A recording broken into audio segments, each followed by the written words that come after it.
Peace, brother. Peace. How you doing, bro? Good, good. I still have this shit-eating grin since we spoke earlier. I'm super excited to. First of all, welcome to the Museum of Graffiti Artists live talk, and it is an honor and a privilege, for me to do this with people I know, admire, love, and know personally, like you, like family. So this is a real special treat for me, as you could imagine. So welcome. Yes, how are you? I'm good, man. I'm doing really good.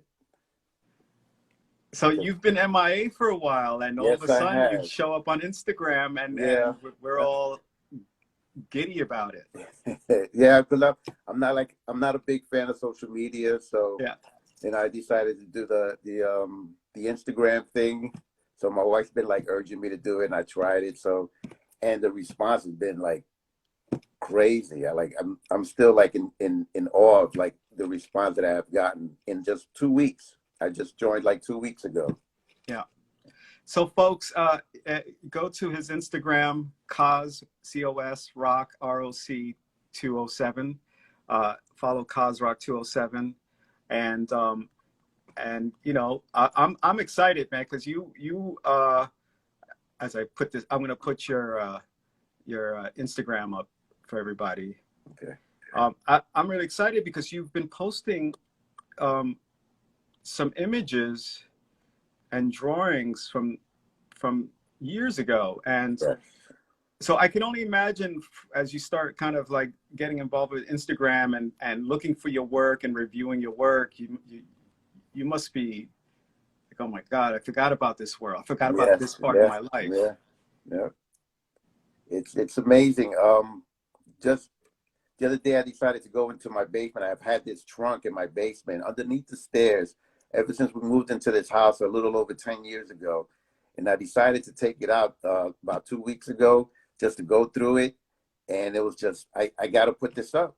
I had to put this up. A lot of that stuff that I'm showing, no one has ever seen before. Yeah. Very few eyes have seen those pictures before. Yeah. Yeah. I just wanted to share with everybody. And another thing is, I want my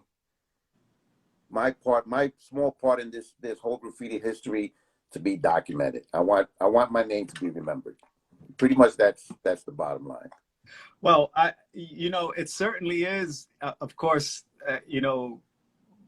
through me and Kel and the others, like that's the legacy itself. And we're going to talk about this tonight, about the legacy and the impact of what you and Shai and Kel and everybody at that time had.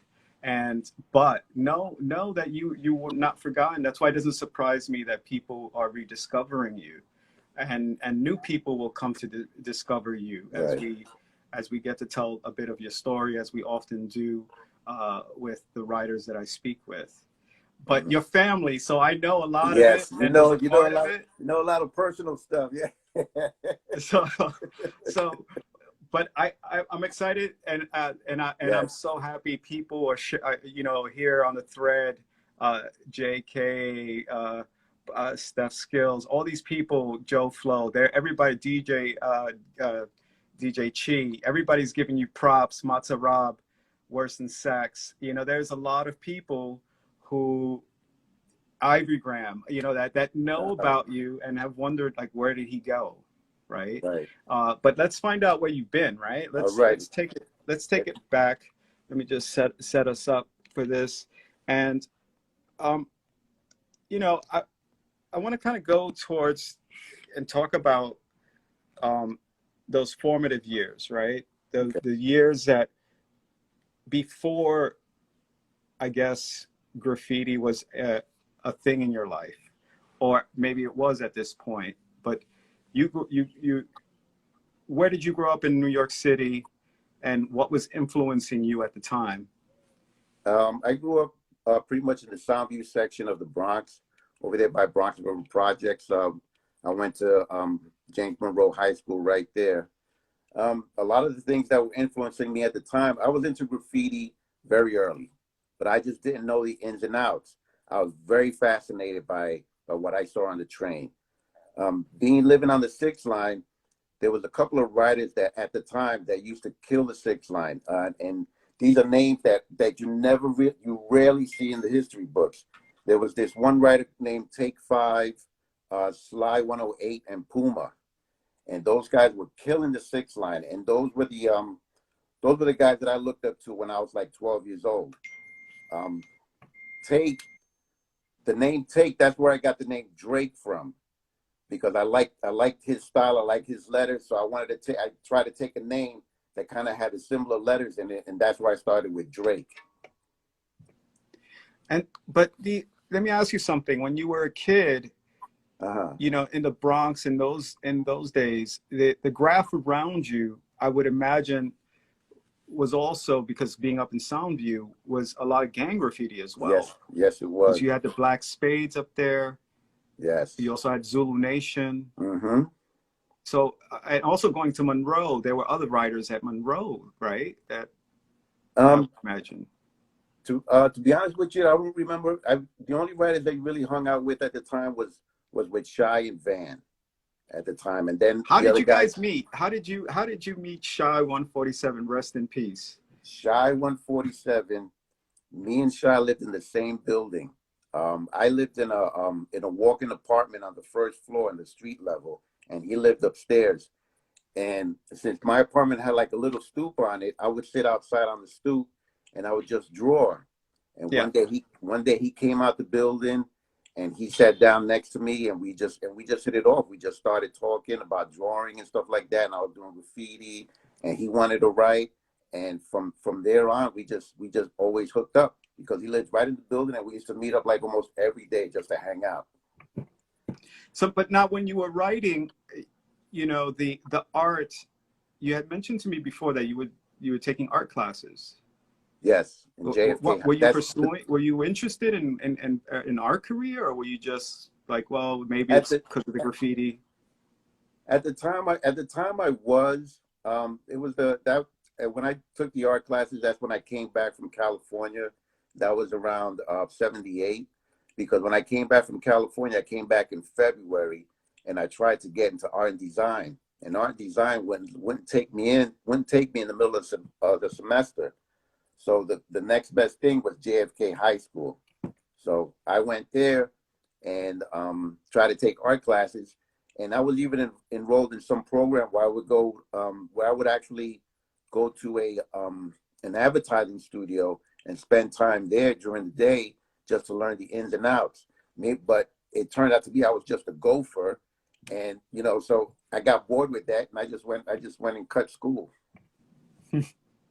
So these early paintings that we're seeing here, when did you create some of these paintings? What era was this for you? The one you're showing right now, that was around 78, when I was really into I was heavy into heavy metal magazines, Mad magazines. I used to get a lot of inspiration from Yes album covers, Pink Floyd, things like that. I really liked the whole, and then when Star Wars came out around the same time, that blew my mind. I saw Star Wars, I don't know how many times. I would go to the theater and watch Star Wars like over and over again just to get ideas. Yeah, because the fantasy, the whole idea of fantasy and kind of like big narration, you know, ultimately starts playing out years later in your trains. It's really amazing as you follow it. I mean, even in your drawings, you could see, like even in this COS drawing, kind of like the cosmic orb. And that's a Baudet, Von Baudet inspiration right there. That's one from like Junk Waffle or something like that. So let's go back to Drake, right? Okay. Because this is a super old school style. And one of the things that I remember about you early on was that you had a certain type of style that was really unique to the Bronx. And that was that MTA style. Right. Or that Northern Bronx, you know, style. Tell me about those early days when you were coming up and thinking about, wait, maybe this is not just about getting my name up with a tag, it's about burning. That came from trying to learn styles, and came from hanging out. Like I would cut school and hang out in front of art and design because there were a lot of writers in art and design at the time, and that's where I met Chino Malo, knowing that he was from the Bronx also, and I learned a lot from him because he had a great style. I've always enjoyed the 3Ds, the whole kind of whole theme on a car type thing. Never just wanted to do. Never, I was never into just like wanted to do just throw ups just to get up to get up. I wanted to do productions. I wanted to do something really special out there. That when that train rolled by, we were like, oh wow, look at that, you know. So And those, you know, it's interesting because at that time, MTA, and then, you know, of course, they were one of the good style writing crews. TFP Case yes, too, who was a good friend of yours as well, and Butch. Um, that generation you were looking at was incredible, man. I mean, I remember that period, and there was so much good stuff coming up from your neighborhood. Um, I looked up to all those guys. All those I looked up to Butch and Case, Part, Cool, all those guys. Who else was out there at the time? Lee, all those big productions, and those were the kind of things that see that was like I wanted rock to become something like that. so what's the genesis of rock? Because before rock, you know, in terms of being in a crew, Uh, you know, like what crews were you down with at that, you know, before you discovered that you wanted to do Rock on City? but pretty much MTA. I pretty much started out with MTA, Mad Transit Artists, and bombing buses. I used to go to the West Farm bus yard right there. It was also connected right there by behind the Bronx River Projects, and we would cut through the cement mixing place there and go right into the bus yard. But I've always wanted to do trains. These guys were doing buses. I wanted to do trains. So once I left for California, we left in California right after the blackout in '77. Um, at that time, when I was out there, I was doing a lot of drawing, and I Were wanted to you come tagging in back. California back then? What happened? Were you tagging back then in California? No, I didn't. I didn't tag in California. Um, I was just I was just so focused. I just wanted. I was so homesick. I wanted to come back. You know, so I wasn't even thinking about graph, but all I did was draw, and I wasn't even drawing graph. I was doing a lot of different drawings because I was so into Star Wars at that time, and I would just draw a lot of fantasy pictures, a lot of fantasy drawings, moonscapes and aliens and things like that. But then I remember at the time, I remember you remember a commercial for like K-Tel Records, and they would come out with compilations of different songs, and their albums were called Rock On Music or something like that. And that Rock On always resonated with me. So I took that and made that into Rock On City, and that's how that started. And when I came back from California in '78, I wanted to start a crew called Rock. Right. And you know, there's a famous song called "Rock On." Yes. So I remember listening to that as a kid as well. So you have this crew, Rock On City, right? And Hmm. at that point, that was you, Van Two, Shy, A's, And um, and Hollow Rock. Hollow Rock. Um, and what I remember about that period is what I'm seeing now. Maybe actually maybe earlier than this. Kel and I, we had already been, you know, bombing for a few years and Yeah. already set our sights. We were already in Brooklyn at this point, weren't Yeah. we? We were painting with Yes, Dondi. yes, you were. Because I actually met your brother right before I left for California. Right before I left for California, I met your brother, and then Yeah. I ran back into him at the bench on 149th Street and the concourse. One day on the bench, I ran into him, and from there on, we just took off. We just started hanging out again. And what's interesting is that Randy and I sought you guys out, and because we liked your work, and that was a weird thing, but I think we both shared early on, is trying to get closest to the best writers that we liked and get to know Yes. them.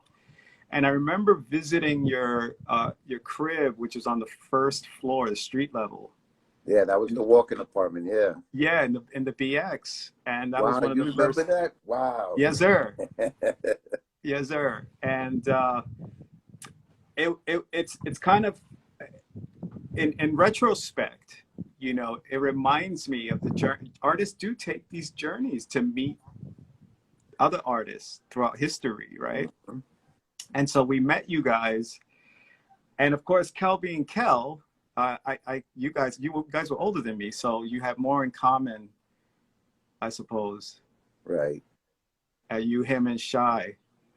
Yeah. But that was a perfect marriage for us, to come into your crew, because we were already TKA, CIA, Yes. Yep. Yeah. all these other crews, Yeah. TI5, Magic, and but this.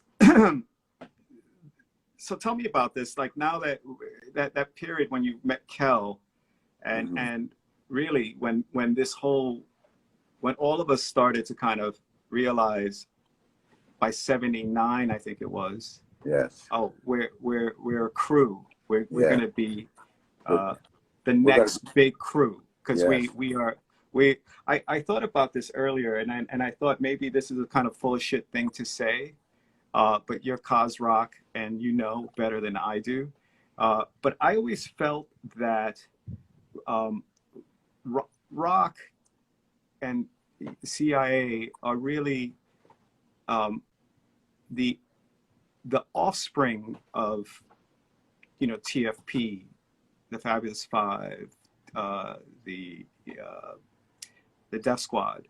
That in a way there was this kind of ego that was like, yo, we're the rightful heirs of this next generation. Right. Yeah, because we brought in the '80s, and we brought in the '80s hard. Because back when, because that was the crew I used to look up to when I first came back from California, and I moved up into Inwood, and all I would see was Death Squad, Death Squad, Death Squad, all these great pieces, and then when I go to JFK and I end up being in Cool 131's art class, I'm like, oh wow, look at this. So, but even though I never got a chance to go piecing with him, but we exchanged a lot of stories and a lot of things. But I was more interested in trying to get my crew going. And when we started hitting Broadway, we hit it hard, and we weren't playing around. No, those were incredible memories. We've kind of been reminiscing, but I want to take a moment, like to talk about Shy, and Yes. it's funny because it's like Shy Kaz, Butch Cassidy, and the Sundance Kid. Kind of stories were out there, and so Shy, thankfully was captured in the movie Style Wars. Yes. So there's moving picture of him, and we get to see his personality and his talent as well. But you knew him intimately. Yes. You grew up with him. Yeah. He was let me tell you, he was a really good kid, man. He was really smart, funny. He was always funny, always had a joke, always best dressed. I don't know where he got all his clothes from, but he was always seven most creases down. That was his saying. He was always seven most creases down, always looking fly. Even going to the yard, he looked fly. But Explain that to people, because I'm sure people may be seeing that when Chucky posts up seven creases down. That's an uptown, that's a jailhouse thing, isn't it? yes, it is. Explain and that to that people. and that's just seven most creases down is having your look, your press, you're dressed to impress. You have your creases, everything is ironed. Back then you would iron your jeans. Your jeans had creases. Your shirts had creases. You even ironed your laces on that you're going to put on your sneakers. So everything had a crease in it. And he counted 7 creases on his clothes, and everything was 7 more creases down. So that means that he was ready to go. And so painting with him, and I've painted with you guys a bunch, but when you guys started out as young guys, what was his vibe like? What was he like as a writing partner? It's funny because he was real. Well, you know me, I'm very laid back, and he's all over the place. So I'm trying to calm him down and like, yo, dude, come on, let's get this done, let's do this. And he's like, yo, look at this, look at this, look at this. Let's do this. What about this? Let's do that. I said, no, dude, I got a plan. Let's do this right here. And he always was coming up with something else. But he was always funny about it. He was always good about it. He never got mad. You know, that's the good thing about him. And I miss him so much, man. He would have been blown away by all of this, that what this culture's become. And Yes. you know, in his part, you know, I again, we celebrate him and remember him. I've been in other countries where they do tribute. I've seen in Berlin a tribute piece to him, you know. So this whole car here, the Shy COS, Right. is again Broadway, right? This was actually on the 2s and 5s. Okay. Where we did it, I don't even remember where we did it, but I do remember sitting on the bench and seeing this roll up and everybody going crazy when this came up. And this is one of the I want to say one of the first pieces Being Shy we like really started doing. This was like around 79, sometime in 79. And me and him were just starting to start rolling. It was just me and him. Me and him all the time going to the yard. And that time, I don't know, Van was around, but I don't know where he was. He was involved in something else, but it was always me and Shy. Shy was always the one that was seeking me out to let's go painting, let's go racking, let's go do this, let's go do that. So yeah, I remember. I'll give you a crazy South Bronx story. Speaking of Van, and I love that you found this photograph because this was an amazing whole car, Van 2 whole car. Kel did the outline for him, yes. But you know, on the tracks you have me, Shy 147, then Mike Van 2 standing up, yourself, and A's, and you guys crushed it that afternoon. But the one thing that strikes me about this picture is like how casual we're just like, all right, let's just sit here on a third rail and just whatever. Let's just hang out. No, not even a kid, no care at all about the third rail. It was just, I remember we did that on Zariga. That was that Zariga layup. We did that the night before, and we came back the next morning just to catch some flicks. Oh shit! Kel just chimed in. He said he took that picture. Yes, Kel was the one that took the picture. Yeah, Kel first, bro. In the house. Wow, this is crazy. He may have to make a cameo. I may have to get him on video to talk about you. Absolutely, because let me tell you, my memory's fading, man, and there's a lot of details that I've forgotten about a lot of these stories, and I know you guys can fill in a lot of the gaps. Yeah, for sure.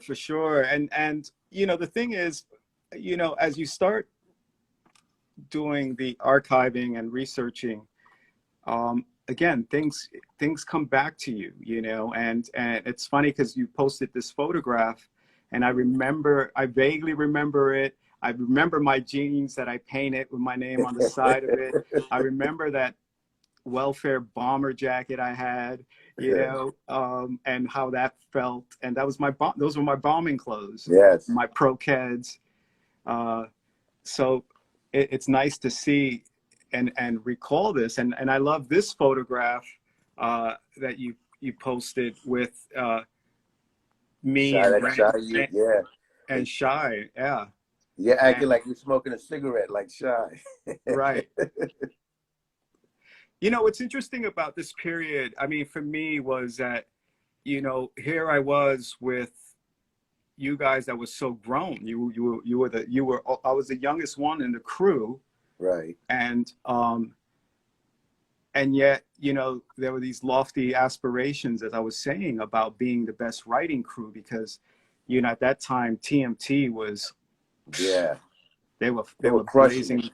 they were They were blazing crushing it too. Broadways, Yeah. 2s and 5s, Yeah. and it was interesting because I think Kel had it in his mind. I mean, we were friends with them, but I think him and Crash, I think since they were really, really good, they were competitive, Mm-hmm. you know, and they were just like, yo, can we be that good? And then all of a sudden you realize that you can't be that good alone. You have to have a crew.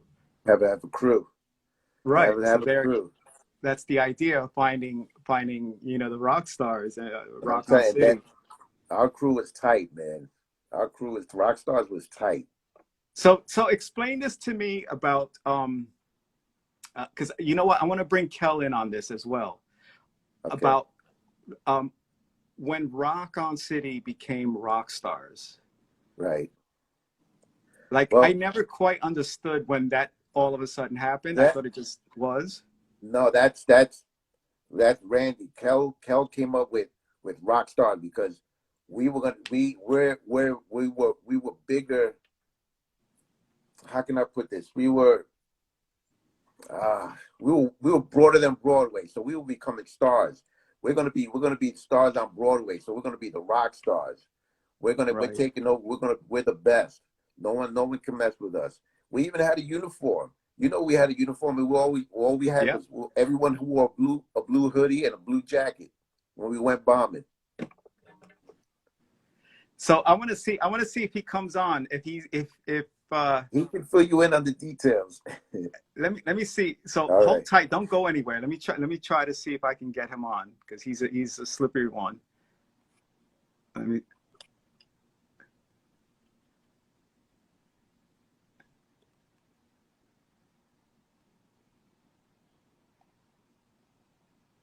Okay, so I'm gonna try to get my brother on very quickly. To Randy. Yo, What's going on? My video dropped. I mean, my audio dropped. yo, Cameo. What's up? So listen, I have COS Rock on. I heard. And we're having a great conversation. And I was asking him about the origins of rock stars because I remember right? it was that's it. yeah, but I remember it was like Rock on City, and then rock stars happened, and I never really questioned that. Well, we were all going to go riding to Broadway, and we're at Crash's house. Case was there, and I had said, like Kaz just said, like tonight we're rock stars. We're not Rock on City anymore. We're rock stars. We were in Crash's little room, and Case really dug the idea of like rock stars. You know, he was totally on board. And it's pretty simple. It seems kind of monumental, but I'm sure there might be more. I got to think about it. But that's the gist of it. Okay, fair enough. I'm gonna let you get back to eat because this is about COS. Of course. All right. One day, stay tuned because if we have to ask you a question, we'll come back to you. All right. All right. I'll talk to you later. Bye. Fair enough.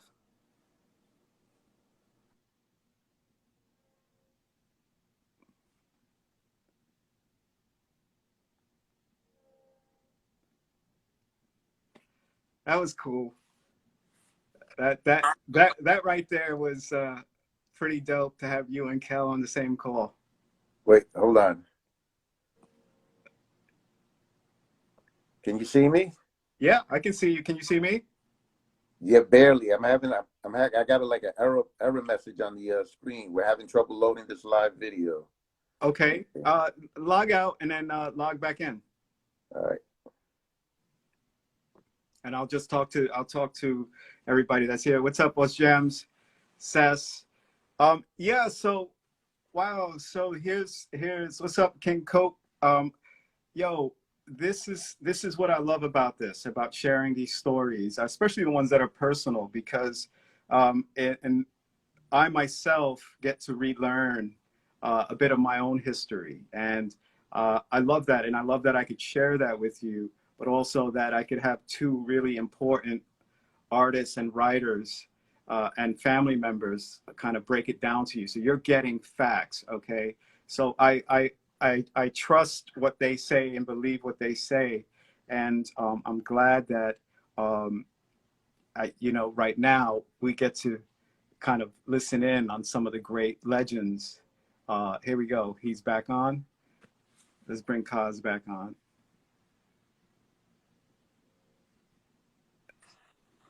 Hi. All right, there we go. There we go. Well, oh, snap. Ken, what's up? I see you. Tats crew. So yeah, one of the interesting things that Kel brings up about, stepping up your game and this competitive part of going from rock on city to rock stars. I remember that in that period, especially when I talk about this kind of having to step it up when you have Case in the same room with you, let's just say, when you have like that level of writers and all in one room is in their prime. Yes, in their prime, and the energy and the ideas that are just flowing through everybody. It was incredible just to sit there and watch each other draw and bounce off each other's ideas and just networking and getting together, and it was like such a production, the whole getting paint together and choosing colors and drawing, and this is what we're going to do, and we're going to do a character here, and we're going to do this over here, and it was just the whole planning, and it was just so much fun. It was a lot of fun. It was energizing. It was awesome, man. Until it got a little complicated, and we'll get to that. But one of the things that, again, that I enjoy a lot about that period, and this is a rather dark picture of you in the tunnel. Yeah. But it was like, we were taking risks on and off the street and, underground. But we were safe on the ground. Yes. We knew our layups. We held our layups down. Yes, we did. Especially the one tunnel. I remember we would be in there practically all night and getting hungry and coming out the hatch. Remember the McDonald's down the block on the corner of Broadway? Right. And we would go in there and do a snatch and run. Let me get 20 Big Macs, and let me get 6 sodas. Let me get all these French fries, and then you bag it all up. And then once they're in the bag, you say, "Oh, I need one more Coke." And once she turns around, we just jet out the McDonald's and go down into the tunnel. And go right back into the tunnel to eat. Oh man! So this image, I think there's a lot to say about this image and a young writer out of his element, so to speak, of the trains, right? Because there was a period in the 80s, let's be specific, it was 1980, when Zeph and those guys, Futura and those guys brought us on for SE Studio. Right. And that's a huge, just to me, I find that was like right there. There are seminal moments in terms of the evolution of graffiti into a studio practice and potentially fine art, right? And I think, of course, it starts with UGA, Noga, and if I miss anybody before or after, somebody please check me on that. But those are big moments. And when Sam Essie's studio came about, that room was phenomenal. It was me, you, Case, Dondi was there. Dondi, Zephyr, SE3. Knock would be there. Knock. Who else came through there? So many people came through there. It was amazing. And I remember doing that piece, and I don't know what made me turn. I don't know what made me turn the canvas stood up, make it that way. But I'm glad I did it that way, because I don't think anybody else did a canvas standing up that like Right. that. Everybody else was horizontal. Yeah, yeah. And I don't even know what this piece is, to be honest with you. I I have don't no know. clue. You know, the collection was broken up. It wasn't meant to be broken up. Right. And unfortunately, that collection together is one of the more phenomenal collections Yes, it is. on the subject. In, And in my again, what's interesting, what I like about the painting, and this is the thing that I found really interesting about that period, right? There were, like, you full on went full spray paint. Some guys were, you know, doing stuff with brushes. right. I remember Donda using whiteout. Remember whiteout for Yes, highlights? yes. Or We really Sharpies didn't or something know. We like really that. Yeah. didn't know what studio practice was. You know, that was what an No. age of innocence.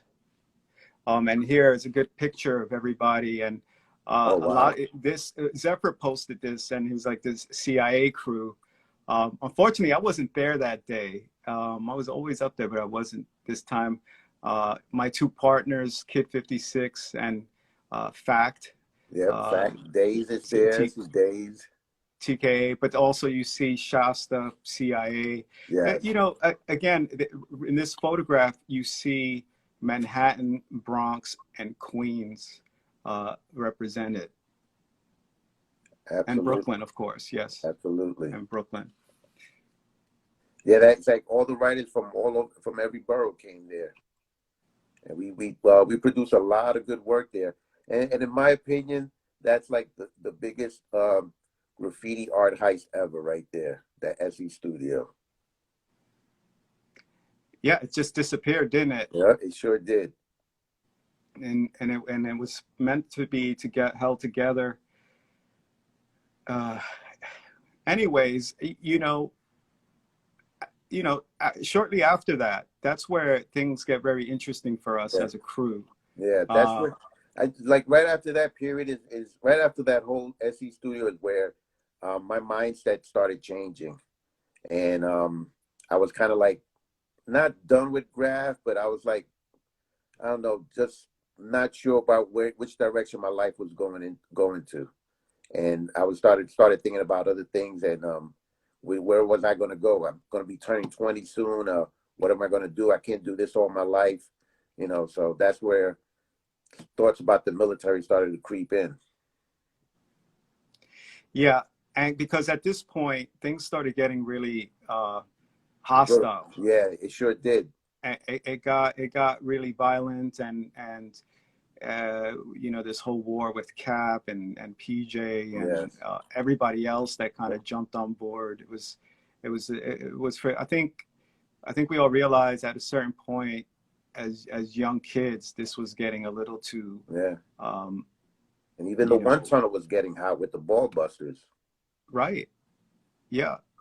Yeah. And you and a whole bunch of the crew, I think T Yeah. Kid was there too, right? Yeah. I caught a beating that night, from Yeah, you them, caught from the a ball beating. busters.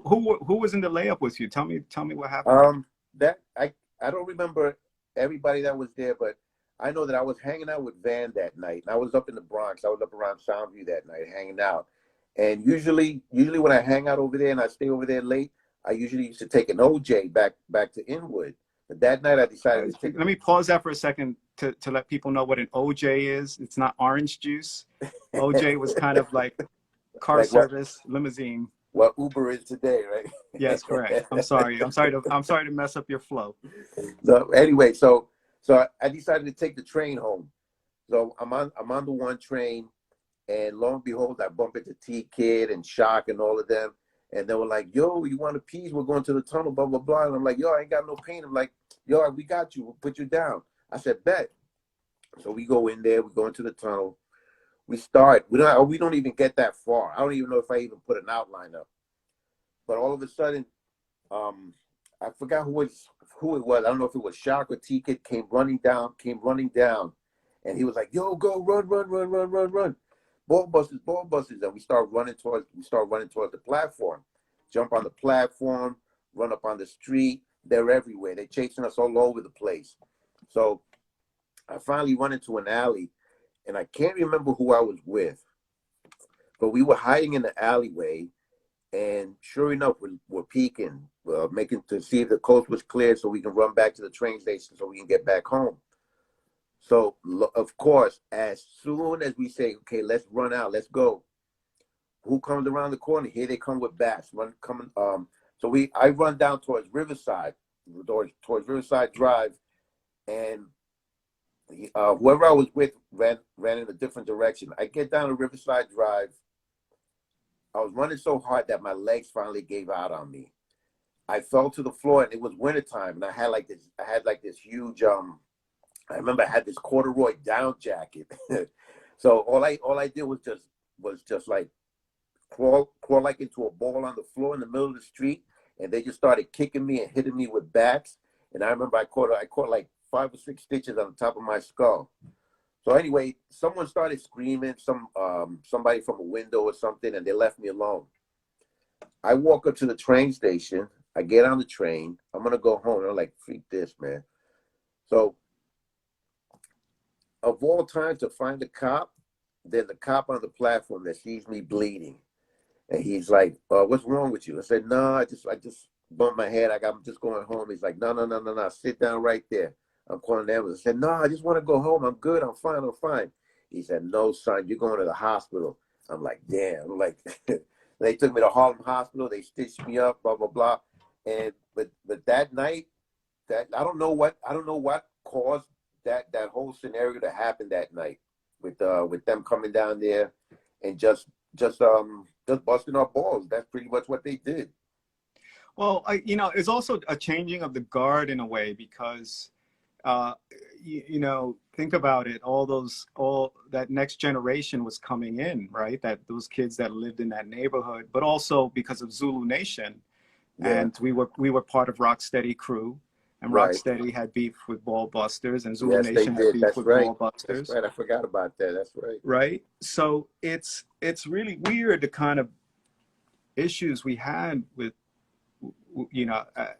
at that period when that went down. And I think I don't like to really talk about the hostilities, like we faced a lot of really violent. You know what, to me, that's all behind me. That was 40 years ago. I don't care. I don't have no grudges. I'm not here to, to talk about grudges or anything. I'm just here to talk about history and some history. But you paint a picture of what it was like to be a kid and trying just to get up, right? All you want to do is just go bombing and get up, and that's you have to. That's it. Then you got to deal with this. I'm like, because it's like, it's crazy to me, right? That the rites of passage, so to speak, that all of a sudden you got to worry about your parents, you got to worry about who's on the streets, you got to worry about the cops, the conductors, the work bombs, the third rail, and God knows what else.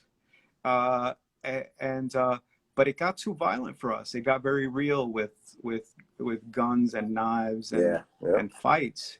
And I guess that period when you left for the military, that's where, Shy, I think that was really interesting because TBS started to kind of like, first we were writing crew, then it just became like, like, yo, we're gonna fuck your shit. Let's go rob people type shit. Yeah. And that kind of stuff as children. Yeah, I'm not speaking on that because I think my kids will watch. Okay, my bad. Yeah, but no, okay, but the point I'm saying is that when you're in this element, it's just think about just the fact of the risk involved just to get your name up, right? Just to get your art up. Mm-hmm. But that was the whole thing. To me, that was an adventure. That was a rush for me. That was an adrenaline rush. Just to be up on a layup or a tunnel or just crawling around and the adventure of the whole process of getting there and doing it and accomplishing it and getting away with it. And that was a huge rush for me, man. Another thing I can kind of just qualify about you, bro, is that your drawings to the work on the train was always spot on. I mean, you're always been a really good illustrator, but you've also were super meticulous and tight with your lines. Like You you know, and Don were like super tight that way. you know, it's funny you say that because I don't think of myself that way as my work being tight. I've always wanted my work to be tighter, and I look at my stuff and then I look at it, and then I compare it to somebody else, and I'm like, yeah, I could have done this better, and I'm like, I'm like, I don't Oh, know. but the thing is, I'm like the worst critic of my own work. yeah, but you know what? You want to talk about tightness. If I have to say this also about you, your penmanship. You have really amazing penmanship, really sharp and really straight. You can't really make it out in this drawing, but this is a drawing of the Drake piece. And this was in the Bronx Museum show, Art versus Transit, that retrospective of Henry Chalfant's photographs and ephemera. But this piece, you actually painted. Right. But you had this really interesting style that we were really drawn to, which was like really long and extending. These kicks And extend then, out like really, really big. yeah, I wanted to stretch it out. I wanted to make um just take over the whole panel and just extend it over the panel. I didn't want it just to fit in the panel. I wanted to make sure it extended over. Right. And you just wanted to kind of map out whoever was under you. Right. Because you definitely went over a bunch of people. I see SIE and at TMB. Uh, but you know what, Sometimes in the Kaz, tunnel. what's interesting to me, I think as a style nerd, in this period, um, obviously like TMT have a huge influence, but also there's something else going on that, again, it goes back to that part of the Bronx that you were from, this particular style. From Bronx River and all that. Yeah, yeah. That's this piece I did with Case, and that was up on 225th on the 225th layout. And that day, I knew I was gonna go piecing with Case, and I was like, I was gonna do a car with Case. I've gone piecing with him, but I never did a car with him, and I was so excited about it. But I got sick that day, but nothing was gonna stop me. I went up there. I went up on the layup. I was sick as a dog, and I started this piece. And being on 225th, it was cold, and that cold weather just got to me, and I couldn't take it no more. And I went inside the train and went to sleep. I went to sleep inside the layup, and actually, Case finished this piece for me. I forgot who else was up there that night. Somebody, I'm sure Kel was there that night. I forgot who else was up there. Yeah, this is one of those gems. I had no idea about this, and then it's funny because you pointed it out to me, and You could it see the just Case blows. influence, right? Yeah, yeah, you could see Case in it, and but I see you as well. But just the fact that this even existed, that you guys painted together on the same piece, that's pretty amazing. The other time, and I love telling this story because it's one of my favorite. I mean, I've got a lot of cool graffiti stories and shit, but one of my favorites was with you, Shy, Scene, UA, and Kel, uh, Crash, Agent, and Fade, and none other than Butch and Case. That was up And Gun Hill, right? on Gun Hill, holy shit. I mean, if you think about the caliber of artists painting, I mean, just Butch and Case, who they are and what they were doing. I mean, Butch Yeah, had just come yeah. back home, and that just the icy grapes and all the colors they used, and then of course Kel and Scene did it. But you and Shy did one of the best Bodejo cars ever. That's true. And that's the one with the frog in the middle kicking the lizard. goes in The between the Cheech balls. Wizard. Cheech Wizard was kicking the lizard in Cheech the Wizard, balls. rather, yeah. Yeah. Yeah. Then Yeah. I think in one side was a character called Doc Beanbag. I think on the Right. left side of the train. Right. And then on the other one, there was one just all you see is his face coming out of the S, I believe. I think I have pictures of that. I'll be posting that one soon. But that was up on good. But see, those are the things I forgot because I was looking at that piece and I'm like, I couldn't remember where it was done. And you see, you remembered it was done up on Gun Hill that night. I do not even remember doing that up on Gun Hill. And downstairs, the Audubon was bumping. The Audubon, yes. Right? Was that I'm the trying to remember the name of T that. Connection. T Connection. Connection. I was trying to remember the name of that club. T Connection. My bad, folks. And it wasn't the Audubon. That's in Harlem. But yeah, it was T Connection below, and everybody you just hear the music and everybody come in. Yeah. But yeah, that to me in the annals of graffiti history. I mean, I've been around many pretty amazing productions, but the kind of mythology around Butch and Case, and particularly Case, as a kid, just being like, oh, he's this god, and then all of a sudden I'm like painting with him and down with his crew and TFP and rock and see, you know, it was just like this whole thing that was just so amazing, man. My head was so swollen. I remember going racking with Case, and Case would fill up that whole sleeve with cans of paint. He would tuck that sleeve inside his pants and fill that whole sleeve with cans of paint. He just walked in. You know how he walked like and who's to say anything to him, right? Yep. So another I'll share this image with, because you posted a whole car and you were asking where the rig was. We were at the one tunnel and I did a rig 340 and you did this super dope COS piece, those colors, and the white outline was insane on this. Yeah, that was all that. That was another one of those nights where there was like a dozen to 15 of us down in the tunnel. But that was that night. It was that bus Kiss piece. Dondi was there that night. Kiss was there that night. Duro was there that night. Who else was that? Crash. Everybody. That was that Kellen Crash with the Crash had the character for the. That has to be one of the most amazing whole cars on Broadway. Yes. And the interesting thing about that night that I remembered was we were trying to find cars to paint, and people were already there, had already painted. And I think Zephyr did a whole car. Because RTW was there.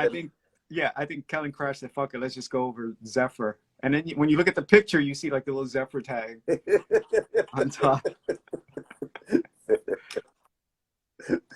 We would eventually become cool with those guys. Yeah, I think that's the arrogance of being a style masters, right? You claim the territory and you kind of get a pass because you're doing something so beautiful. Yeah. Like, that's all right. You good. Oh man. You know, another thing that I was talking with Alan about this recently, about fuzz and the influence fuzz had on us, and not just style, but in painting, and very specifically Shy. You know, all the colorful dots. Yeah. Remember how fuzz used to like it would just be every color he could possibly find. Just throw it in there, yeah. And then of course Knock was doing the same thing as well at one point.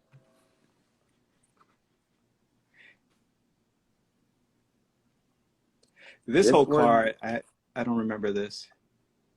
Someone told me, I can't remember someone, because I asked, I think someone said it was Duro and Rin on that car with me. And more than likely, because it says Total Control on the bottom, that was done in the Ghost Yard. I know for sure that was done in the Ghost Yard. Because that was at the time when we're doing how can I put this? Let's see, certain chemicals were being used. Yeah. And that was like my mantra right there. It was like Right. total So control, total that's what T control. Yeah. what I should inject in that is that at this point we were part of the BAM squad, Yes. which were T Kid and Rin and Shock, Yep. Shock. Boozer, Yep. and a bunch of other guys. So So, Kaz, I want to, and I want to get into this Pell. I want to pause for a second, everybody, so I can save the video and come back on, because we're kind of at the hour mark. Wow. And there's a little bit more to cover with Kaz Rock. And so if you guys can just hold tight for a second, I'll save the video and I'm going to come right back on. Okay? Good. Okay.